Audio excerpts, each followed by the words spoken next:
नमस्ते। एक कहावत है जो हम सब ने सुनी है, जैसी करनी वैसी भरनी। और ये उन कहावतों की तरह से है, जब किसी के जीवन में कोई पीड़ा होती है तो अक्सर हम ऑलरेडी वो कष्ट और पीड़ा में हैं, उसके ऊपर हम ये एक प्रकार के जजमेंटल सेंस में ये साथ में जोड़ देते हैं कि भाई जैसा तुमने किया है वैसा ही तुम भरोगे। लेकिन इस कहावत के अगर पीछे जाएं तो एक और कहावत हमको जोड़नी चाहिए, क्योंकि करनी तो ठीक है, लेकिन करने का आधार क्या होता है, आदमी किस आधार पर कर्म करता है। तो वहाँ पर हम लोग ये कहावत नहीं है, परंतु हम इजाद कर सकते हैं, जैसी दृष्टि वैसी सृष्टि। क्योंकि कर्म का आधार ज्ञान होता है, और वो ज्ञान सीमित हो, विशाल हो, विकृत हो, तरह तरह के ज्ञान होते हैं। एक मूलभूत ज्ञान होता है जो केवल इंद्रियों से हमको प्राप्त होता है। हम जैसा देखते हैं उस हिसाब से हम अपनी धारणा बनाते हैं। जैसा सुनते हैं, देखने से भी अधिक सुन के लोग धारणा बना लेते हैं, और जैसा वो देख के सुन के अपनी धारणा बना लेते हैं, वैसा ही वो अपने जीवन में एक प्रकार से एक मिनी सृष्टि अपने व्यक्तिगत निवास के लिए बनाते हैं।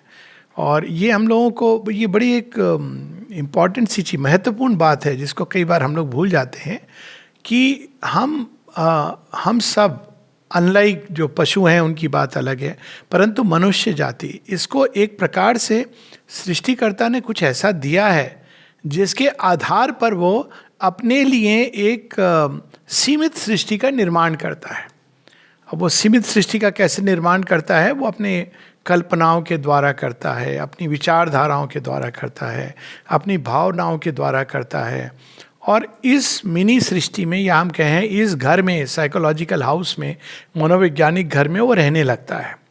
और ना केवल वो उस घर में रहने लगता है, वो घर कई बार एक बबल की तरह, एक बबूले की तरह वो उस पार जो कुछ है, यानी जो ईश्वर की सृष्टि है, विशाल सृष्टि है, उसको उस बबल से या चश्मे से देखता है। और जैसा वो देखता है उसी के अनुरूप उसकी समझ होती है, और जैसी उसकी समझ होती है उसी के अनुसार उसके कर्म होते हैं। तो केवल इतना काफ़ी नहीं है कि जैसी करनी वैसी भरनी, सबको पता है ऐसे धर्म है जहाँ पे धर्म तो कहना वास्तव में धर्म का अपमान करना है, किंतु ऐसी रिलीजियस विचारधाराएं रही हैं जिनको हम रिलीजियस कहते हैं, जहाँ पे बहुत कठोर दंड किया प्रावधान है। उनकी किताबों में प्रावधान है कि ये करोगे तो हाथ काट दिया जाएगा, ये करोगे तो सर कलम कर दिया जाएगा, ऐसे प्रावधान है। किंतु आश्चर्य, महाआश्चर्य कि इन धर्मों में जितनी अधिक विकृतियां, जितने अधिक घोर पाप हुए हैं, उसकी हम कल्पना नहीं कर सकते।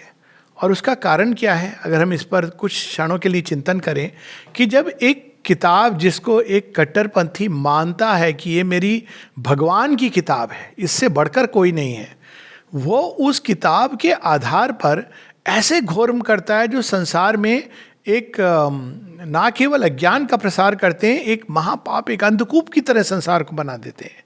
तो ऐसा क्यों होता है? अब जब इसके हम पीछे जाएं, उसको क्यों नहीं भय लगता कि हमारे साथ ऐसा होगा, हमारे कर्म ऐसे हैं तो ऐसा होगा। चाहे वो पुनर्जन्म में विश्वास ना करे, लेकिन इतना विश्वास करते हैं कि मृत्यु के बाद एक दिन आएगा जब क़यामत का दिन या डे ऑफ जजमेंट, जब हम लोग अचानक उठ खड़े होंगे और ईश्वर हमारे कर्मों के अनुसार हमको या तो स्वर्ग में भेजेंगे या हमको इटर्नल डैमनेशन में भेजेंगे। ये तो मान्यता है, लेकिन इससे उनके कर्म क्यों नहीं सुधरते हैं? और यदि हम उसके मूल में जाएं, आजकल इसकी बात भी हो रही है, तो उसके मूल में जो हम जाते हैं तो हम देखते हैं क्योंकि ज्ञान का आधार ऐसा है, उस ज्ञान के आधार से वो जो कर्म करते हैं उनको लगता है कि बिल्कुल उचित है, बिल्कुल सही है। बल्कि वह कर्म जो हम लोगों को लगता है कि ये घोर कर्म है, महाविनाश का कर्म है, ये महापाप है, अंधकूप की ओर ले जाएगा, वह उसको एक महापुण्य का कार्य समझते हैं। इसलिए अगर हमको, इसलिए कहा गया है कि यदि हमको किसी भी व्यक्ति के कर्म की वृत्ति को बदलना है तो उसको पहले ज्ञान के आधार को बदलना चाहिए। और इसी विचारधारा को लेके जब हम आगे बढ़ते हैं तो हम ये बात स्पष्ट होती है कि यदि हमको एक मानसिकता को बदलना है, एक समाज के अंदर एक प्रकार की विप्लवी क्रांति लानी है जहाँ मानसिकता बदले, तो हमको उसके स्कूलों में देखना पड़ेगा कि वहाँ क्या पढ़ाया जा रहा है, किस विचारधारा को लाया जा रहा है, किस तरह की बातें वो सीखते हैं, क्योंकि जैसा वो स्कूल में सीखेगा वैसा उसका ज्ञान का आधार बनेगा। केवल स्कूल को हम ब्लेम नहीं कर सकते हैं, पर स्कूल, माता पिता, आसपास का समाज, वातावरण, परिवेश, ये सब उसके अंदर एक ज्ञान का आधार बनता है। यहाँ मैं इसकी मीमांसा में नहीं जा रहा हूँ कि ज्ञान वास्तव में क्या है, वो एक फिलोसॉफिकल बात है, किंतु ज्ञान के आधार से मतलब है वो अपनी एक दृष्टि बनाता है संसार के प्रति, स्वयं के प्रति और ईश्वर के प्रति, और उसके आधार पर वो एक्ट करता है, और उसके कर्मों में उसको पूरा जस्टिफिकेशन दिखता है, हालांकि उसके कर्म संसार को गड्ढे की तरफ ले जाते हैं। अब इसमें हम लोग बहुत सारे उदाहरण हैं इसमें, लेकिन एक उदाहरण अपने महाभारत से लें, कई जगहों से हम ले सकते हैं, अनेकों अनेकों कहानियाँ मेरे मन में आ रही हैं, पर एक कहानी लें क्योंकि ये बड़ी चिर परिचित कहानी है, और वो है कर्ण और अर्जुन की। अब देखिए, बाहरी अवस्थाएं अगर देखें तो बड़ी अजीब सी बात है, दोनों ही एक ही माता के पुत्र हैं, एक को माँ ने त्याग दिया है, लेकिन इस बच्चे को इसका ज्ञान नहीं है कि माँ ने त्यागा है। उसको एक बड़े प्यार से उसके माता पिता, जो सारथी हैं उसके पिता और अधिरथी हैं, उन्होंने पाला है अच्छे से, प्यार से। उसके जीवन में प्यार की कमी नहीं रही है, लेकिन कहीं ना कहीं उसको इस बात का भान किसी समय बता दिया गया, वो भी एक बड़ी डिबेटेबल बात है, लेकिन ये जरूर है कि उसको बड़े अच्छे से पाला पोसा गया था। वहीं अगर हम अर्जुन का जीवन देखें तो अर्जुन के जीवन में जन्म के बहुत ही कुछ ही समय के पश्चात, में भी 3-4 साल, क्योंकि अर्जुन के बाद नकुल सहदेव हुए, और उसके बाद पांडु की मृत्यु हो गई उनके पिता की, और उनकी मृत्यु के बाद समय उनकी माता जंगल में हैं, जंगल में वो बड़े हुए हैं, और जब वो अपने परिवार में जाते हैं जो राजघराना है, वहाँ से उनको उपेक्षा के अलावा कुछ नहीं मिलता। तो यहाँ 2 केस स्टडी है महाभारत में, ये बड़ी इंटरेस्टिंग, कि एक और एक ऐसा बच्चा है जो वैसे तो अनाथ है, लेकिन बाकी सब मायनों में सनाथ है। उसको अच्छे से पालन पोषण हुआ, और उसके पिता कोई साधारण व्यक्ति नहीं है। राजा भीष्म का सारथी होना एक बड़े गर्व की बात है, और उनका डायरेक्ट एक्सेस है राजभवन से। भीष्म जो कह दें वो कौन टाल सकता है, इस तरह की उनकी एक्सेस है। और ये बच्चे जो राजा के बच्चे होते हुए भी इनको पाला इस तरह से जा रहा है जैसे वो अनाथ है। हर समय वो ईर्ष्या की, जो बाकी भाई हैं उनकी, जो दूसरे जो कौरव पक्ष के हैं उनकी वितृष्णा की, उनकी महत्वाकांक्षाओं की एक को भाजन बनते हैं। लेकिन अब देखिए कि इन दोनों के ज्ञान का आधार कितना अलग है। एक बच्चे का ज्ञान का आधार अपने जीवन को देख के, अब उसके आधार के पीछे क्या था वो एक अलग बात है, लेकिन उसके जीवन के आधारशिला ज्ञान की ये है कि तुम्हारे जीवन में तुमको दुत्कारा गया है, तुमको नकारा गया है, तुमको रिजेक्ट किया गया है। और ये बात गुरुकुल में जब द्रोणाचार्य हैं और भीष्म हैं, उस समय उसको ये बहुत अधिक उससे पता चलती है, एक चोट पहुंचती है। लेकिन वहाँ भी अगर हम देखें तो इसके चोट पहुंचने के बाद भी इस व्यक्ति का भाग्य कितना अच्छा है कि जहाँ एक और द्रोणाचार्य मना करते हैं, वहीं उसको संसार के सबसे बड़े गुरु, जो भीष्म और द्रोण दोनों के गुरु हैं, परशुराम, वो उसको शिक्षा देते हैं। तो अगर देखा जाए तो इससे अधिक सुंदर भाग्य क्या हो सकता है कि जिसको स्वयं द्रोणाचार्य और भीष्म के गुरु ने शिक्षा दी, जिनके सामने उसको इक्वल बना दिया, देखा जाए तो अपने ही गुरु के बराबर। और यही इन लोगों को राजघराने की शिक्षा मिलती है। बाहर से तो राजघराना, लेकिन हर समय इनको द्वेष का सामना करना पड़ता है। लेकिन दोनों की जीवन की प्रोफाइल कितनी अलग होती है। कहाँ अर्जुन अपने लिए एक ऐसा जीवन सृष्टि करता है, एक ऐसे जीवन की सृष्टि करता है जिस जीवन के केंद्र में श्री कृष्ण है, जिस जीवन के केंद्र में केवल उत्कृष्ट कर्म करना है, जिस जीवन के केंद्र में सत्य है, धर्म है, त्याग है, न्याय है। और इसका कारण अगर हम इसके मूल में जाएं तो हम देखते हैं कि इसका कारण स्वयं महाराज पांडु हैं। कितनी सहजता से वो त्याग करके चले जाते हैं कि नहीं ठीक है, उनको ये महसूस होता है कि मेरे भाई को बुरा लग रहा है, तो वो उस समय राज्याभिषेक होने के बाद वो चले जाते हैं जंगल कि मैं थोड़े दिन वन भ्रमण करके आता हूँ। उनको एक स्पष्ट था कि इसको बुरा लग रहा है मेरे भाई को, और उसके कारण उनके जीवन में जो ज्ञान जाता है वो एक बिल्कुल अलग प्रकार का ज्ञान आता है। वो त्याग, तपस्या और इन सब चीज़ों से पोषित होता है उनका जीवन। वहीं दूसरी ओर कर्ण के जीवन में सदैव एक प्रकार की का विद्वेष, एक महत्वाकांक्षा, इससे वो पोषित होता है। दुर्योधन राजघराने में राजपुत्र है, सब कुछ है, लेकिन फिर भी वो अपने लिए एक बड़ा भयानक जगत का निर्माण करता है। तो ये अगर हम इन सब चीज़ों के निर्माण में के भीतर जाएंगे तो हम देखते हैं कि हम सब अपनी सोच से, अपनी भावनाओं से, अपने विचारों से, अपने मत से, अपने नाना प्रकार के जो हमारे ऊपर प्रभाव पड़ते हैं लोगों के, इन सब के कारण हम अपने जीवन में एक सृष्टि करते हैं, एक जीवन की एक सृष्टि करते हैं। और इस सृष्टि का आधार होता है हमारी दृष्टि। दृष्टि से यहाँ अर्थ है हमारे ज्ञान का। और जब तक हम इस ज्ञान के आधार को नहीं बदलते हैं तब तक हम कुछ भी बाहरी कारण दे दें, हमारे कर्म का आधार वही है, तो हम उसी प्रकार के कर्म के लिए प्रवृत्त होंगे। एक बड़ी इंटरेस्टिंग कहानी है इसमें, एक बचपन में हम लोगों ने पढ़ी थी, थोड़ी ह्यूमरस भी है लेकिन बड़ी हिट करती है, कि एक योगी हैं वो और उनकी पत्नी, उनके कोई संतान नहीं, निस्संतान है।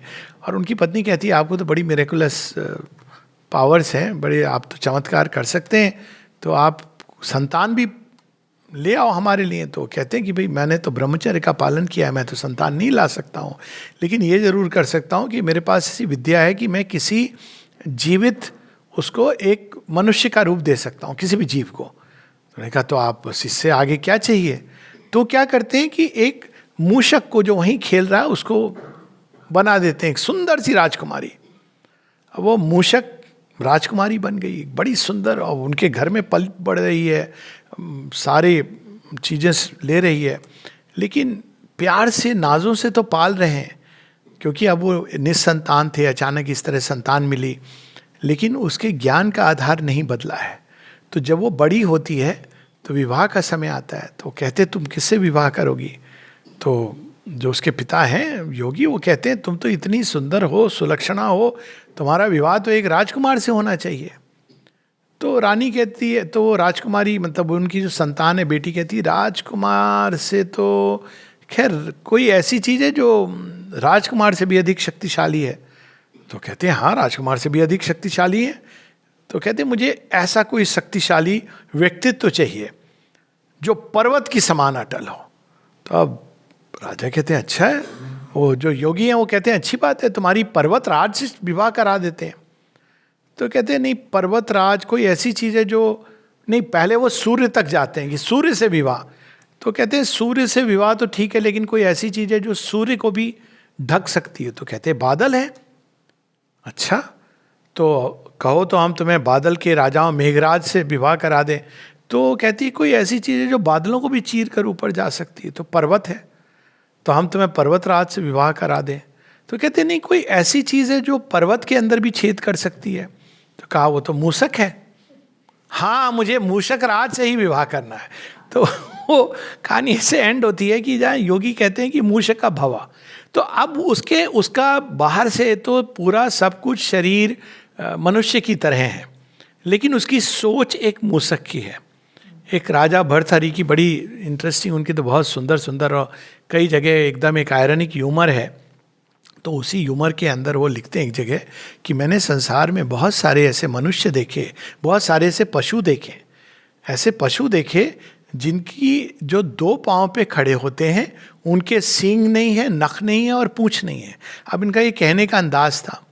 अब इससे हमें क्या जो मिलता है, सीख मिलती है, वो क्या मिलती है? सीख ये मिलती है कि संसार की समस्या का जो रियल हल है, हमारी व्यक्तिगत या संसार की, वो माता जी के शब्दों में जिसको कहा है चेंज ऑफ कॉन्शियसनेस। क्योंकि ज्ञान का आधार क्या है? हमारी चेतना। चेतना ने हमको बांधा हुआ है। हम जिस चेतना के बंधन को स्वीकार कर ले, हमको वही सब कुछ वैसे ही दिखता है। वो कहानी है कि जहाँ वो भेड़ के बच्चों के साथ एक सिंह शावक पला बड़ा होता है और मिमियाना सीख जाता है, और एक दिन सिंह जब वो अटैक करता है तो मिमियाता हुआ भयभीत गिड़गिड़ाता हुआ कहता है आप मुझे छोड़ दो। तो कहते हैं लेकिन तुम क्यों मिमिया रहे हो? अरे भेड़ हूँ, आप खा जाओगे। कहाँ के भेड़ हो तुम?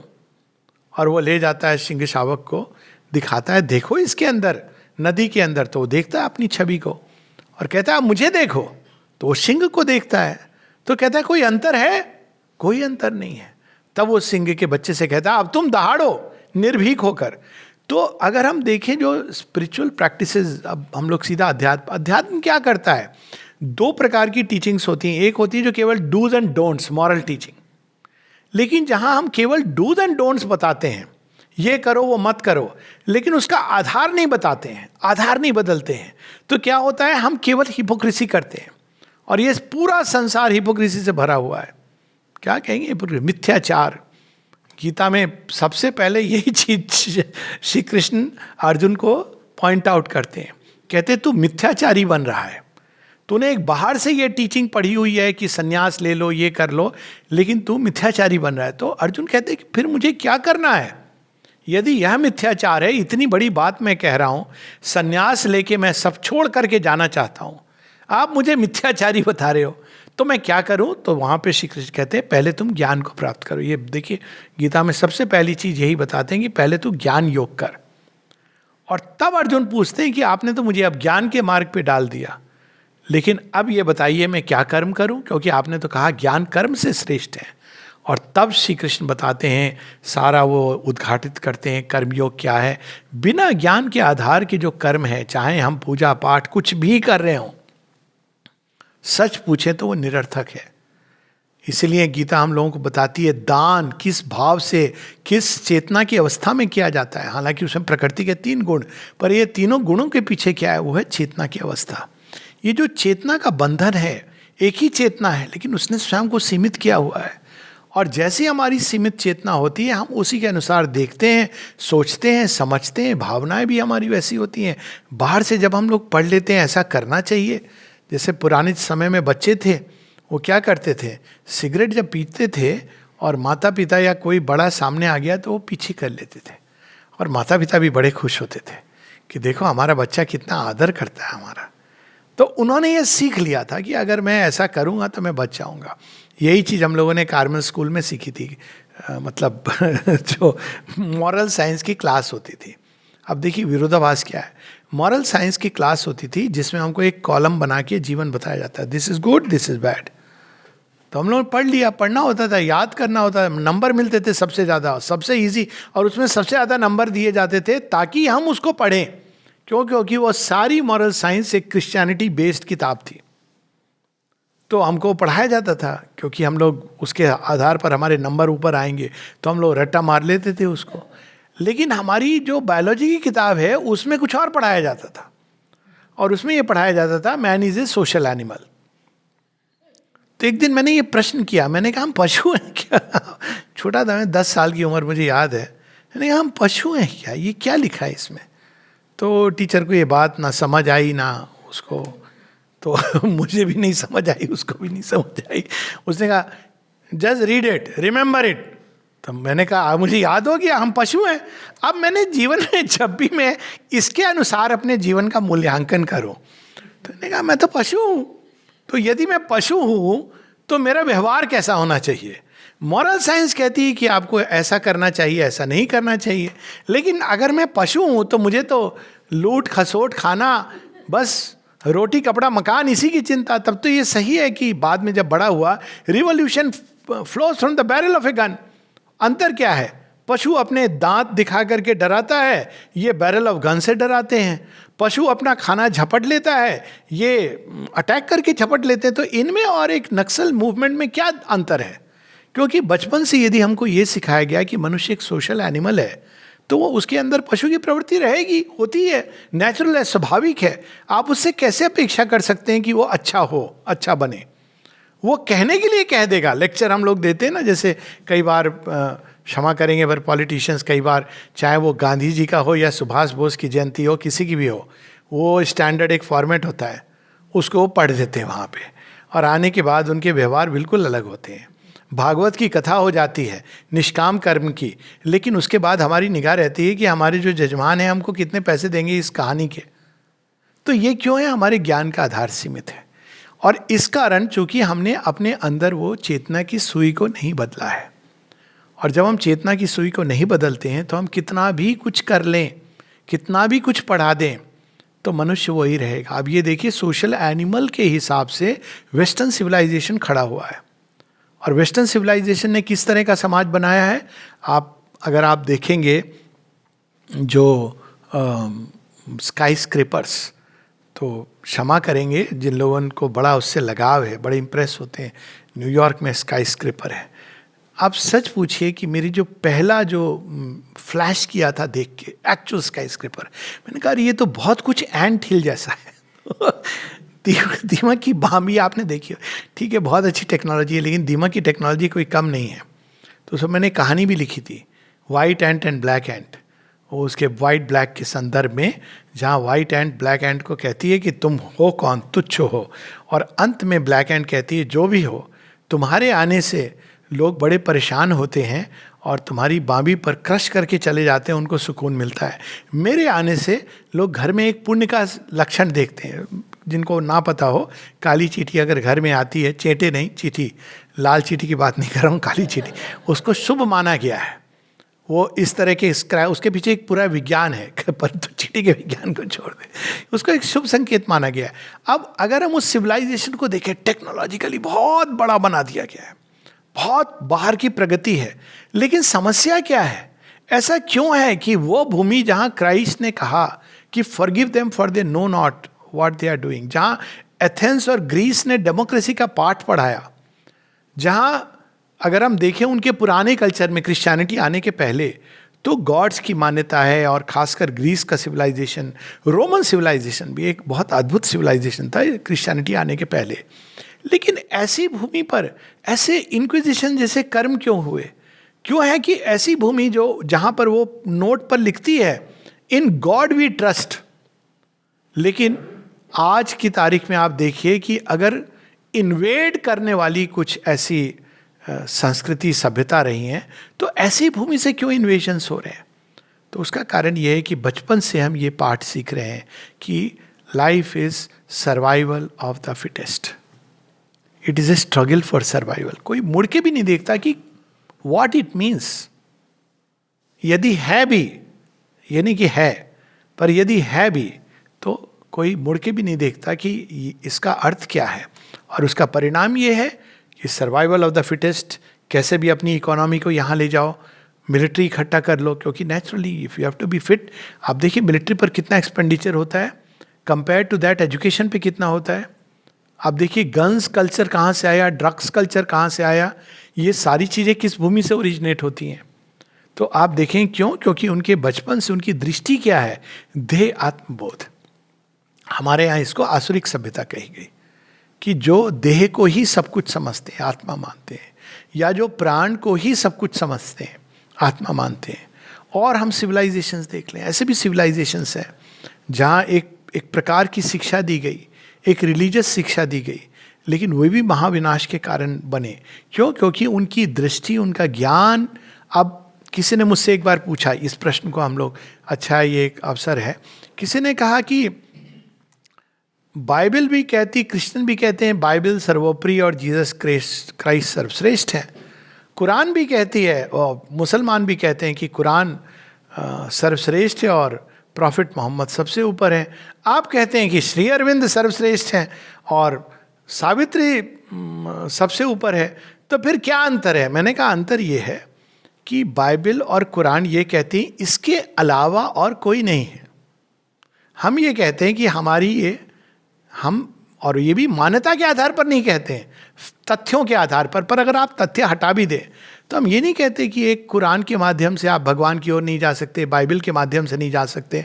हम तो ये मानते हैं कि आप किसी भी आधार से जा सकते हैं, बिना किसी आधार के, बस ज्ञान की खोज होनी चाहिए। तो भारत भूमि में हम लोगों ने ज्ञान को कभी सीमित नहीं किया, और यही यहाँ की शक्ति है। सनातन धर्म मिला कैसे? सनातन धर्म की अगर उपज देखें तो उसकी उपज ही इस आधार पर हुई कि किसी सीमा में बद्ध ना करो, जब तक सीमाएं हैं तब तक ज्ञान नहीं है। ज्ञान को डिफाइन ही ऐसे किया गया, सनातन, वह जो सदैव है, शाश्वत है, जो यूनिवर्सल है, जो किसी सीमा में बद्ध नहीं है। डिफाइन, धर्म को कैसे डिफाइन किया गया? डूज और डोंट से नहीं किया गया।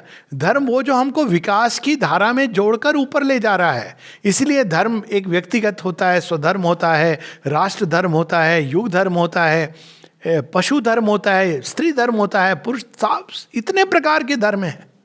एक छात्र धर्म होता है, एक शिष्य का धर्म होता है, गुरु का धर्म होता है। क्योंकि धर्म वो है जो हम जिस भी स्टेज पर खड़े हैं हमको वो जोड़ता है इटर्नल की ओर। अब वो जिस स्टेज पर खड़े उसके अनुरूप वो होगा। वहीं से वो गीता प्रारंभ होती है कि तेरा स्वधर्म क्या है। तेरा स्वधर्म संन्यास ले लेना नहीं है। तो अब देखिए ज्ञान का आधार कितना विशाल है, और जितना विशाल होगा ज्ञान का आधार उतनी अद्भुत सृष्टि होगी। अब कई बार लोग ये प्रश्न करते हैं कि भारत में ऐसा क्या है कि इतने इन्वेशन जितने भारत में हुए। एक नॉयपॉल जी की किताब थी, अच्छी किताब है, इंडिया ए वुंडेड सिविलाइजेशन। और सच देखा जाए तो इससे अधिक घाव किसी अमेरिका में क्या हुआ, जाके उन्होंने लगभग ख़त्म कर दिया वहाँ की जो जनजाति थी। ऑस्ट्रेलिया में भी यही हुआ, न्यूजीलैंड में हुआ, साउथ अफ्रीका में हुआ, इन जनरल अफ्रीका में हुआ, जहाँ इस्लामिक इन्वेजन हुआ वहाँ पर हुआ। लेकिन भारतवर्ष में क्या कारण था कि आज भी यहाँ पर आदिवासी ना केवल हैं बल्कि प्रेसिडेंट भी बन रहे हैं। अद्भुत बात है ये। ऐसी क्या बात है भारतवर्ष में? क्योंकि हम लोगों ने कभी भी ज्ञान को किसी सीमा में नहीं बांधा।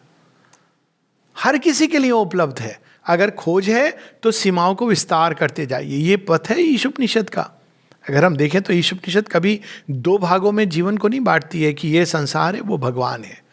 वो कहती है कि संसार की किसी भी गति को अगर हम विस्तार की ओर ले जाते हैं, कैसे विस्तार की ओर ले जाना है वो भी बता दी है। प्योरीफाई करते हुए, अग्नि है हमारे अंदर जो प्योरीफाई करती है, स्मरण करते हुए कि जो शाश्वत है, जो सनातन है, जो सत्य है, उसका स्मरण रखना है। ट्रांजिएंट चीज़ों पर फोकस नहीं होनी है। और साथ में सत्य धर्माए, ट्रुथ को फॉलो करते हुए यदि हम इस प्रकार से जीवन को जीते हैं तो इसी जीवन में इसके विस्तार में प्रवेश करते हुए हम जीवन को सुंदर, दिव्य, जो भी शब्द यूज़ करें हम बना सकते हैं। तो मुख्य चीज़ यहाँ ये है कि अक्सर लोग इसके प्रैक्टिकल कई एप्लीकेशंस हैं। यदि हम कहें, एक साइकेट्रिस्ट होने के नाते अक्सर लोग आते हैं, तो एक तरीका होता है कि हम लोग प्रॉब्लम को, तत्कालिक प्रॉब्लम को सॉल्व करते हैं। तत्कालिक क्या होती है? मेरा और मेरे वाइफ में झगड़ा हो रहा है या मेरा और मेरे हस्बैंड में झगड़ा हो रहा है।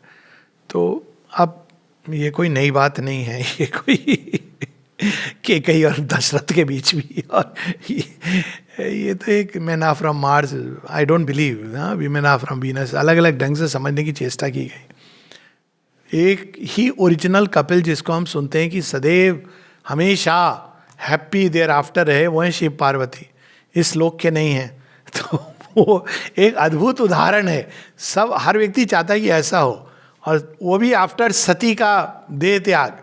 तो अब ये कारण क्या? अगर हम इसके मूल में जाएं तो भारतवर्ष ने इसको किस ढंग से कहा? हम लोग जब केवल ये मान के चलते हैं कि मनुष्य मनुष्य की सीमा में रहेगा, तो हम लोग इस तरह की एडवाइस देते हैं, रीजनेबल एक्सपेक्टेशन रखो, और देखो तुम्हारी अपनी अपनी जीवन है, अपने अपने जीवन को। आजकल ये एडवाइस होती है स्पेस दीजिए, ये दीजिए। कहना बड़ा आसान होता है, ये भी बहुत मुश्किल होता है, क्योंकि आपका आधार वही है। क्या आधार होता है? जन्म में हमारा सबसे पहला ज्ञान का आधार क्या होता है? माता पिता। और वो कैसे आधार देते हैं? जैसे ही हम जन्म लेते हैं हमको एक पहचान दी जाती है, पहचान के साथ हमको एक घर में जो भी ज्ञान गोष्ठी हो रही है उसके आधार पर हम लोग रिसीव करते हैं नॉलेज। जैसे अब मुझे याद है, छोटा था तो घर में ज्ञान गोष्ठी एक दिन ये चल रही थी। हालांकि आधार बड़ा सुंदर था, राम जी की भक्ति थी, कृष्ण जी की भक्ति थी, लेकिन ज्ञान गोष्ठी आसपास क्या होती थी मोहल्ले में? जब चांद पर पहुंचा अपोलो, तो ज्ञान गोष्ठी ये होती थी कि ये असंभव है। क्यों असंभव है? क्योंकि चांद तो हमारे शिव जी के शीश पर है, चंद्रशेखर है, तो ये तो संभव हो ही नहीं सकता, ये झूठ है। अब देखिए क्यों? क्योंकि हम लोगों ने ज्ञान का आधार उचित नहीं था। क्या आधार हमारा कैसे उचित नहीं था? हम लोगों ने एक ओर विज्ञान की दृष्टि अपनाई थी और दूसरी ओर हमने एक रिलीजियस डॉक्ट्रिन को अपनाया था, और दोनों में जो खिचड़ी हुई थी। अब जब ये कहा जाता है कि शिव जी के माथे पर चांद है, तो स्पष्ट ही इस जगत की बात नहीं हो रही है, वो एक सूक्ष्म सत्य की बात हो रही है। लेकिन विज्ञान की दृष्टि क्या है? वो एक मटेरियल यूनिवर्स को। तो अगर हम भारतवर्ष को देखें तो उन्होंने सृष्टि का ही कितना विस्तार बताया है। एक लोक नहीं है, अनेकों अनेकों लोक हैं। कल ही परसों इसकी बात हो रही थी, लेकिन इसकी विस्तार में चर्चा कभी और होगी, कि 14 भुवन, 7 जो पृथ्वी के ऊपर हैं, मटेरियल यूनिवर्स के, पृथ्वी के ऊपर भी नहीं कह सकते, बिकॉज 7 पृथ्वी 7 इमॉर्टल अर्थ्स की बात करते हैं श्री अरविंद, और 7 जो पृथ्वी के नीचे हैं, फिर परार्ध और अपरार्ध, और ये सारे जगत की सत्ताएं हमारे ऊपर इन्फ्लुएंस करती हैं, और जिनके हम इन्फ्लुएंस में आ जाते हैं वैसा ही हमारा मन, भावनाएं एक अपने लिए सृष्टि करती है। यानी हम लोग मिनिएचर सृष्टि करता है, लेकिन वास्तव में फ्री नहीं है, इंडिपेंडेंट नहीं है, क्योंकि हम सब अनेकों इन्फ्लुएंस से, जैसा मैंने बताया, बचपन से माता पिता हम लोगों को कुछ चीज़ें सिखाते हैं, और अनफॉर्चुनेटली हम क्या सीखते हैं? सबसे पहली चीज़ कि तेरा महंगा वाला जो खिलौना है वो पड़ोसी के बच्चे के साथ तो शेयर मत करना। अब देखिए, बच्चे के अंदर ये भाव नहीं था, बच्चा सहज भाव से ले जाता है। हमको रादर ये कहना चाहिए, अगर बच्चा शेयर नहीं कर रहा है तो हमको ये कहना चाहिए। पहली बात तो ये महंगा खिलौना खरीदने की वृत्ति, यानी हम प्रेम कैसे एक्सप्रेस करते हैं जब छोटे होते हैं, बच्चे छोटे होते हैं, खिला के। तो एक बुढ़ापे तक हमारा प्रेम का एक्सप्रेशन यही रह जाता है कि हम, कोई घर में गेस्ट आता है तो आप उसको कोको कोला पिला रहे हैं, सारी जहर पिला रहे हैं। एक्चुअली देखा जाए तो अब शायद होपफुली नहीं करते हैं लोग, नींबू के शरबत बनाने में ज़्यादा समय लगता है, तो कोका कोला आराम से होती, ठंडी होती, लोगों को पसंद है, लेकिन पॉइजन है, तो हम उस पॉइजन को देते हैं। चाय गरम ठंडा पियो, अब ये चीज़ बड़ी अच्छी है, लेकिन ये देखिए हम कैसे प्रेम का जो एक्सप्रेशन है, हम उसको धन और पैसे और भोजन, धन और भोजन के माध्यम से एक्सप्रेस करते हैं। तो जब बच्चे बड़े होते हैं तो उनके जीवन में यही चलता रहता है कि अगर कोई धन ला रहा है अपने साथ में तो वो नारी बहुत अच्छी है, उसके परिवार वाले बहुत अच्छे हैं। लेकिन यदि कोई गुण ला रहा है तो गुण की क्या बात है? गुण तो हमारे घर में हैं, हम सिखाएंगे उसको, हमारे हिसाब से चलना है। अब देखिए कितना इसकी समस्या होती है, इसके कारण कितने कलह, क्लेश और ना जाने क्या क्या होता है। पूरी नारी को हमने डिफाइन कर दिया इससे कि खाना बनाना आता है कि नहीं। सुना होगा आप लोगों ने। और जब मैं पिक्चर में देखता था, फिल्मों में, कहता ये कोई टेस्ट है, खाना बनाना आता है क्या? अब तो पिक्चर में भी इसका मजाक, वो जाके कोई और बनाता है या ऑर्डर करके स्विगी से आ जाता है और वो अच्छे से थाली में हमारी बहू ने बनाया जी, आपकी होने वाली बहू ने बनाया। खाना बनाना ये भी कोई मतलब एक कोई फेमिनाइन की एक, हमारे यहाँ कोई इतनी देवियाँ हैं। आप देखिए, माता पार्वती खीर बहुत अच्छी बनाती है, काली जी तो खून भी लेती हैं, दुर्गा जी तो महिषासुर का विनाश करती हैं, लक्ष्मी जी भोजन नहीं बनाती हैं, अपनी मुस्कान से ही हमारा पेट भर देती हैं। माता सरस्वती हम लोगों को बड़े विस्तार में जाके, अगर वो पकवान बनाएंगी तो ऐसा बनाएंगी कि उसमें हर चीज़ एकदम परफेक्ट मेजर में हो। लेकिन उनके बिना सारा संसार सृष्टि नहीं हो सकती। और जब हम इस आधार से, अगर हम सच में अपनी भारतीय परंपरा और सभ्यता के आधार से जीवन जीते, तो हम क्या कहते नारी को? नारी तो नारायणी है, नारी तो देवी है। ना कि ये कि नारी तो केवल अन्नपूर्णा है। Annapurna is good, but Annapurna is not everything. नारी इज नर्स ऑल्सो, नारी इज वॉरियर ऑल्सो। नारी ज्ञान भी है, ज्ञान की भी देवी है। नारी संगीत की भी देवी है, विज्ञान की देवी है। नारी युद्ध कर सकती है, सब कुछ। तो ये आवश्यक है कि अब समय की सीमा है कि हम लोग सबसे पहले इस समय कि हम अपने अंदर ज्ञान की शक्ति का विकास करें। ज्ञान है पर ज्ञान की शक्ति नहीं है। ज्ञान की शक्ति से मेरा अर्थ है कि वह शक्ति जो क्रिएट करती है। ज्ञान है, किताबी ज्ञान है। कई लोगों से पूछो वेद कितने हैं? 4 वेद हैं। उपनिषद कितने? इसमें थोड़ा सा हिचकिचाते हैं। गीता, हाँ हमारे यहाँ गीता कृष्ण जी ने अर्जुन को दी थी, कुरुक्षेत्र में दी थी, इसमें पढ़ी भी है, श्लोक भी हैं, लेकिन वो शक्ति विहीन हो गया है। क्यों शक्ति विहीन हो गया है? हमने उस ज्ञान को अपनी सीमित दृष्टि से देखा। अब देखिए, इसका टिपिकल एग्जाम्पल गीता है। आप गांधी जी गीता को जब इंटरप्रेट करते हैं तो पूरा का पूरा वो एक नॉन वायलेंट स्क्रिप्चर के रूप में आता है।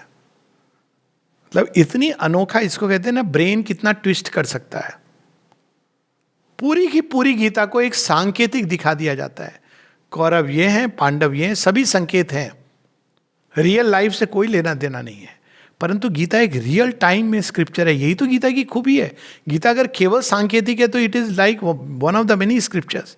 गीता की खूबी यही है कि अनलाइक बाइबल, अनलाइक कुरान, ये एक ऐसे समय पर दी गई है जब व्यक्ति कर्म के दोराहे पर खड़ा है।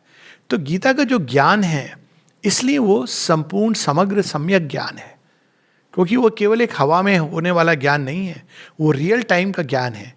Gaurav was are real, of course उसके पीछे वृत्तियां हैं, वो सब अंडरस्टूड है, सिंबॉलिक है, रिप्रेजेंटेटिव है, इत्यादि इत्यादि।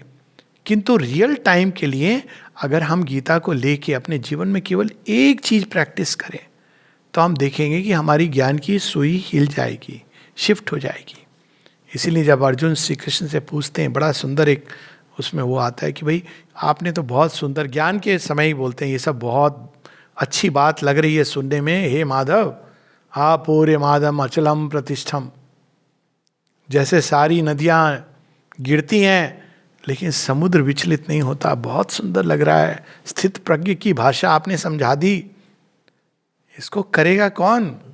बहुत कठिन है केशव, कुछ सरल उपाय नहीं है, बाद में सरल उपाय बताते हैं, लेकिन उस समय क्या कहते हैं?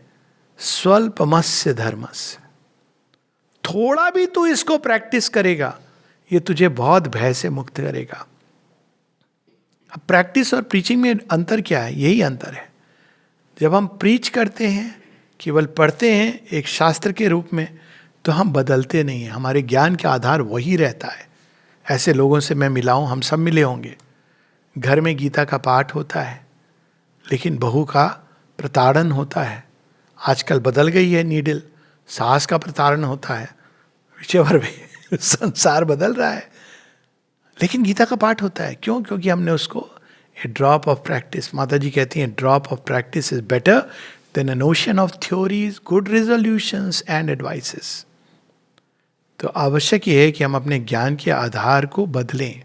हम सब चाहते हैं संसार सुंदर हो। पहले तो हम ये सोचते हैं कि मटेरियल वर्ल्ड ही एकमात्र रियलिटी है। इस भाव को हम हटाएं। एक भावनात्मक जगत भी है जिसमें हम लोग श्वास लेते हैं। जैसी हमारी भावना होगी वैसी भी सृष्टि होगी। जैसी रही भावना जैसी, प्रभु मूरत देखी तिन वैसी। एक पत्थर देखता है, एक उसमें भगवान देखता है। ऐसे लोग हैं, कहते हैं पांडिचेरी में अब क्या है, वो तो बस समाधि है। वो कहते नहीं है, कहना चाहते हैं कि स्लैब है स्टोन का, तो उसमें क्या है, मां श्री अरविंद तो है नहीं। मैंने कही ये आपकी दृष्टि की सीमा है हमारी दृष्टि की तो ऐसी सीमा है कि जहां है हम वहां मां श्री अरविंद है। तो फिर वहां क्या है ये भी पूछते हैं। हम कहते हैं वहां उनका पीठ है, आधारशिला है। समाधि एक यज्ञ वेदी है जहां पर अजस्र धारा यज्ञ की लपटें उठ रही हैं। ये तो दृष्टि की सीमा है।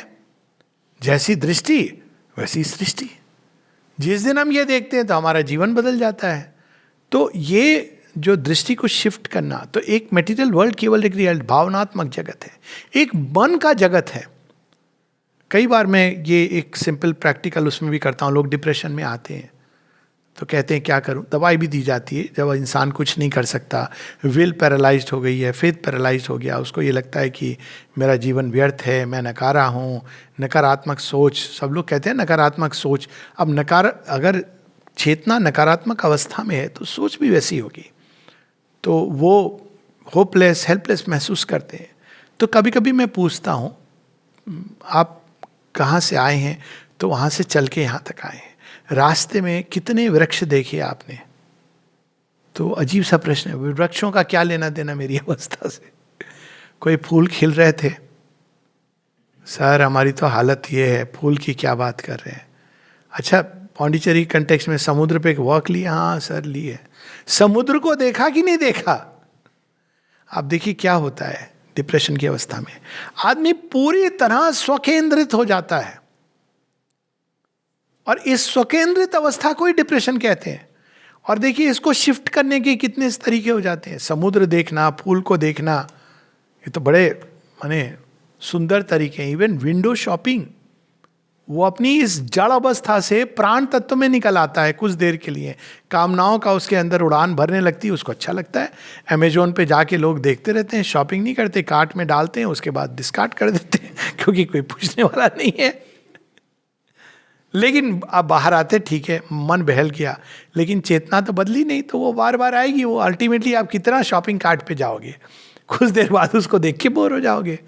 तो एक हमारा मनोमय जगत है, एक प्राण में जगत है, एक ऊर्जाओं का जगत है, जिन लोगों के साथ हम उठते बैठते हैं, श्वास लेते हैं, उनके जगत में हम जीने लगते हैं, जाने अनजाने।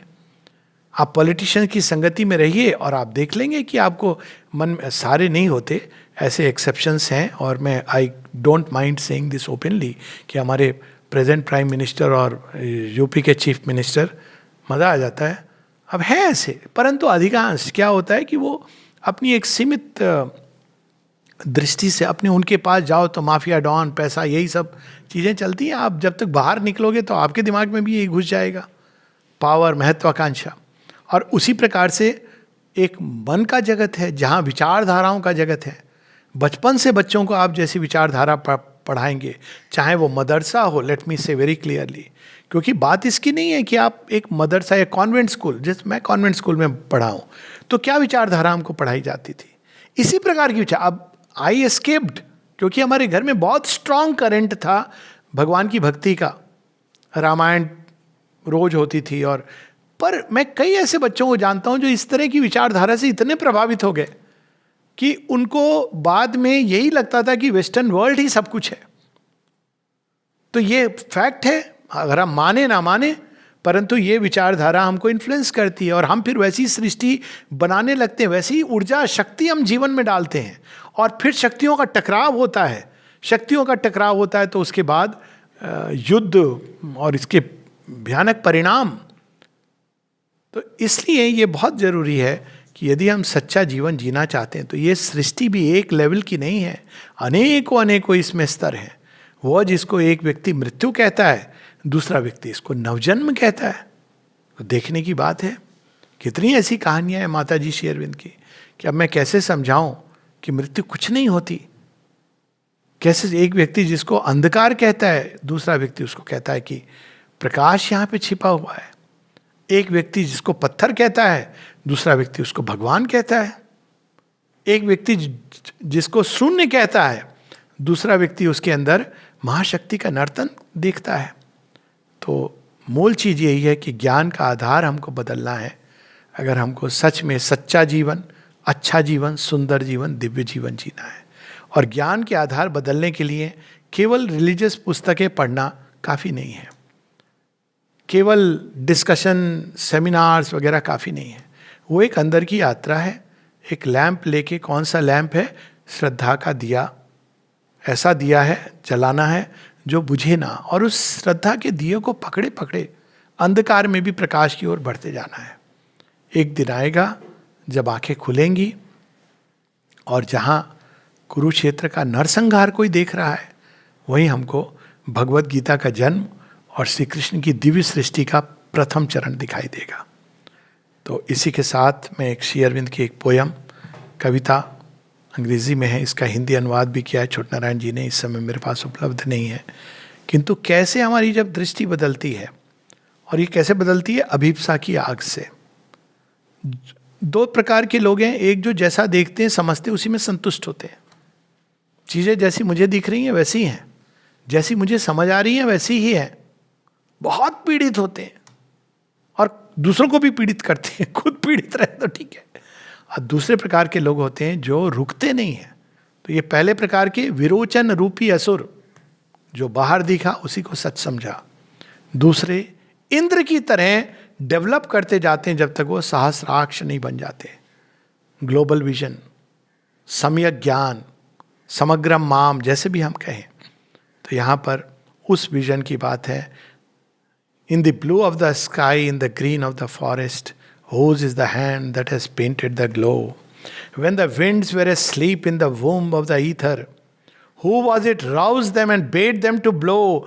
He is lost in the heart, in the cavern of nature. He is found in the brain where he builds up the thought. अब देखिए प्रकृति में कोई क्या देखता है और कोई क्या देखता है। कोई नाग देखता है तो उसको शिव जी के दर्शन हो जाते हैं। कोई शिव को देखता है तो उसमें तांडव नृत्य याद आता है कि अब मेरा अंत समय आ गया। He is in the pattern and bloom of the flowers he is woven, in the luminous net of the stars he is caught. रोज भगवान का दर्शन होता है, लेकिन हम लोग प्रतीक्षा कर रहे हैं वो मंदिर के पट जब खुलेंगे तब हम दर्शन करेंगे। रोज भगवान उस पार से, आई ऑफ बाउंडलेसनेस, ऐसे ही डिस्क्राइब हुआ है ना विष्णु भगवान को ऋग्वेदों में, an eye extended in haven.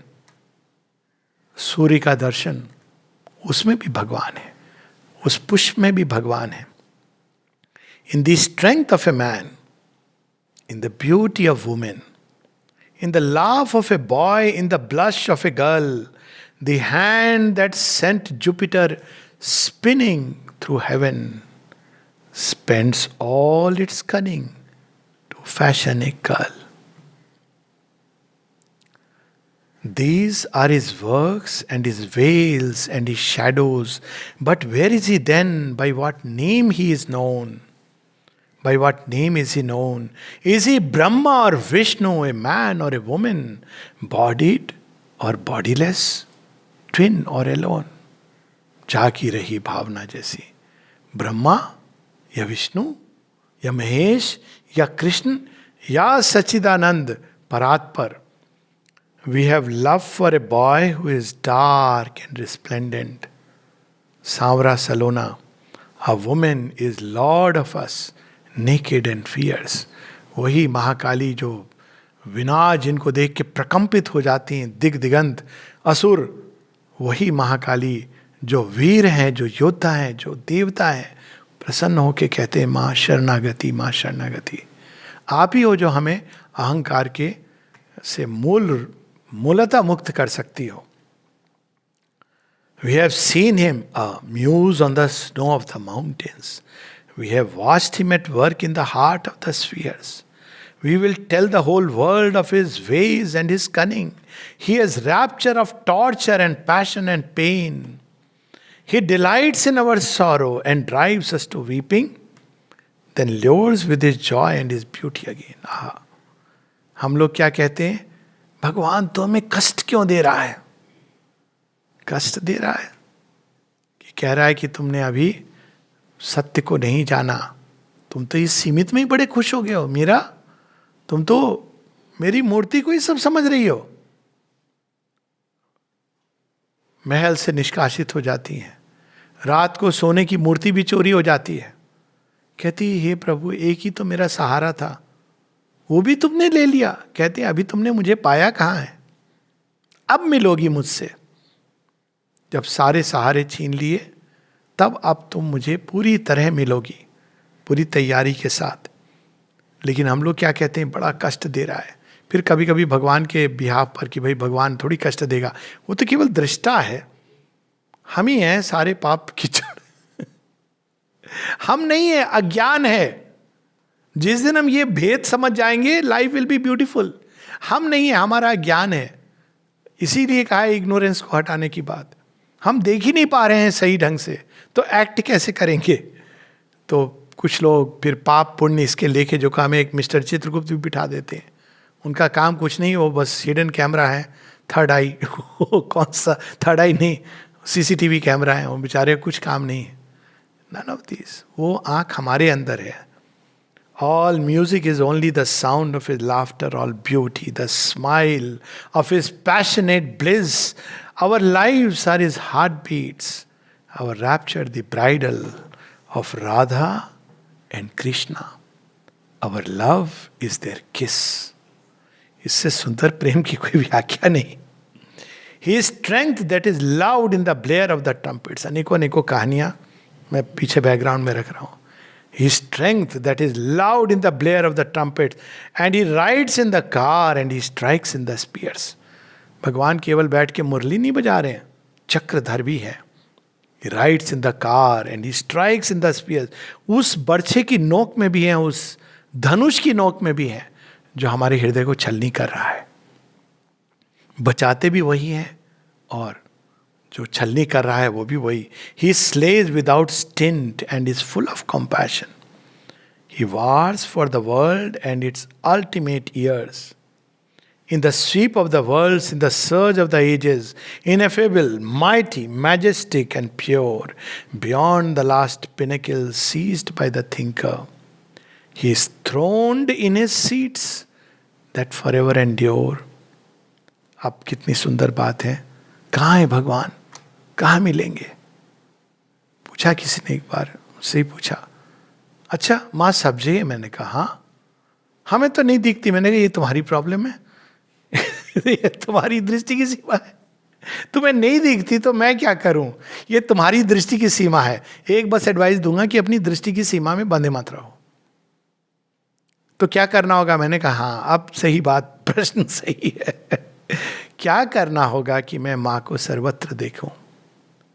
दृष्टि को सीमित मत करो. अज्ञान की जो काई, जन्मगत कैटरैक्ट और मोटे मोटे विचारधाराओं के, मत मतांतर के चश्मे, पाखंड और मिथ्याचार की भावनाएं, सेल्फिशनेस, स्वार्थ की जो मोटी सी चादर, इसको हटाओ. घूंघट का पट खोल रही तो है पिया मिलेंगे. एंशिएंट विजडम यही है. The master of man and is infinite lover. भगवान कोई दंड वगैरह, he is the only lover. He is close to our hearts had we vision to see. यहीं पर आगे ना बात, विजन नहीं है. तो भगवान जो हमको दंड लग रहा है वो भी उनका प्रेम है. वो हमको शीघ्रता से अपनी ओर खींच रहे हैं. आजा, बहुत तू, अरे कष्ट क्यों दे रहे हो मुझे? अरे तुझे अपने पास बुला रहा हूं, लेकिन मुझे तो इन चीजों से चिपके रहना है. अब भगवान की दुविधा देखिए. कभी किसी को कविता लिखनी चाहिए इस पर. भगवान की दुविधा, उसकी खुशी के लिए उसको छोड़ दूं तत्कालिक खुशी के लिए, या उसके अल्टीमेट गुड के लिए उसको खींच लूं. पर बेचारे भगवान भी क्या करें, फ्रीडम में विश्वास करते कहते एक दिन तो खुद ही कहेगा रो धोके कि खींच ही लो प्रभु. We are blind. तो हम क्यों नहीं देख पाते? We are blind with our pride. हम हैं तो प्रेम गलियति साकरी तामे दो न समाही. We are blind with our pride and the pomp of our passions. We are bound in our thoughts where we hold ourselves free. Pomp of our passions. राजा का कारवां जा रहा था. राजा वास्तव में उसका एक मंत्री था, वो एक योगी का डिसाइपल था, लेकिन वो यहाँ पर आ गया था छोड़ छाड़ के. तो एक दिन गुरु जी को लगा कि इसको मैं वापस बुलाऊं. तो वहाँ पहुँच गए. तो मंत्री स्वागत के लिए खड़ा है. राजा आ रहे हैं, राजा ना रहे हैं, राजा ना रहे. तो गुरु ने पीछे से कहा कौन आ रहा है? राजा. कौन है राजा? अरे देखते नहीं हो वो जो हाथी पर सवार होके राजा आ रहा है हाथी के साथ. हाथी? हाथी कौन है और राजा कौन है? गुस्सा आ गया. मूर्ख कहीं के. वह जो नीचे है वो हाथी है, जो ऊपर है वो राजा है.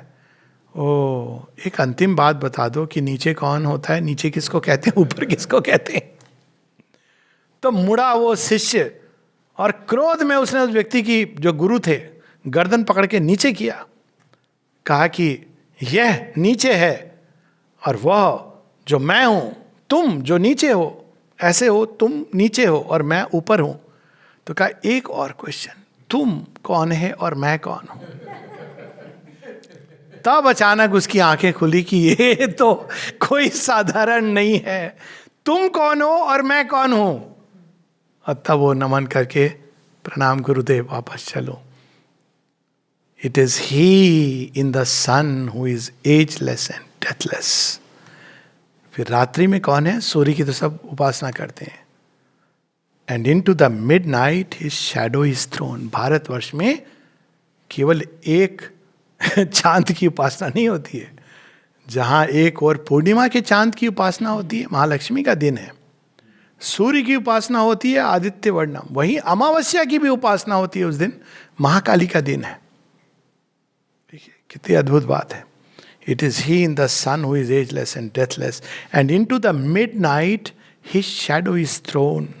When darkness was blind and engulfed within darkness, he was seated within it, immense and alone. हम सबको यही दृष्टि प्राप्त हो, ताकि हम सर्वत्र वासुदेवम सर्वमिति इस तरह की दृष्टि से एक नवीन सृष्टि की रचना में सक्रिय भाग ले सके। नमस्ते।